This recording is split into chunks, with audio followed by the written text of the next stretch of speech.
I remember when I lost my mind. There was something so pleasant about that place.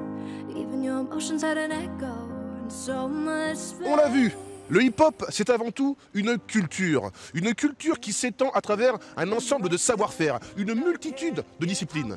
Romuald et Asdin ont su rassembler tous ces talents pour créer de nouvelles pistes artistiques. Incroyable ça. La compagnie Artrac rassemble un noyau dur d'activistes des cultures urbaines. Je rencontre les fondateurs de cette compagnie en pleine organisation d'une rencontre internationale de hip-hop.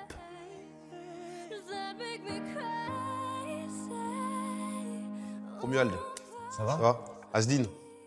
Donc j'ai devant moi les deux cofondateurs de la compagnie Artrac. Si vous deviez définir le hip-hop. C'est quelque chose qui te pousse à aller vers l'avant, en fait, le hip-hop. C'est fédéré, c'est on y va, quoi. On n'a rien, bah viens, on y va quand même. C'est ça quand on dit, ah, toi, t'es hip-hop. C'est parce qu'en fait, tu pars de rien et tu finis dans un zénith. J'ai ouï dire que vous aimez pas qu'on dise que le hip-hop, c'est une culture uniquement de la rue. Non, c'est pas ça. Ça vient de la rue, mais le problème, c'est que les gens restent sur cette image-là. Maintenant, on est en 2018. Et le hip-hop, il est dans ses lettres de noblesse. On retrouve le hip-hop à l'opéra, en publicité, partout. C'est la musique la plus écoutée au monde. On a des scientifiques hip-hop, on a des profs hip-hop. Maintenant, on parle plus de culture et d'énergie avec tout ça. Est-ce qu'on peut dire que les Hauts-de-France sont dans la place? Est-ce que ça bouge bien ici au niveau de la culture hip-hop? Les Hauts-de-France est l'une des régions où il y a le plus d'activistes. Que ce soit en tant que danseur, professeurs, élèves, même événements, il y a des événements de danse pratiquement tous les week-ends. Et beaucoup de danseurs et d'activistes des Hauts-de-France ont participé à l'histoire du hip-hop en allant sur Paris ou en fédérant des gens, etc.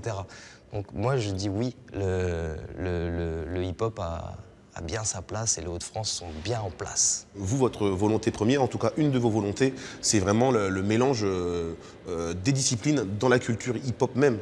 Si on se remet dans l'histoire, en fait, au démarrage de la danse hip-hop, on avait 2 ou 3 mouvements de danse.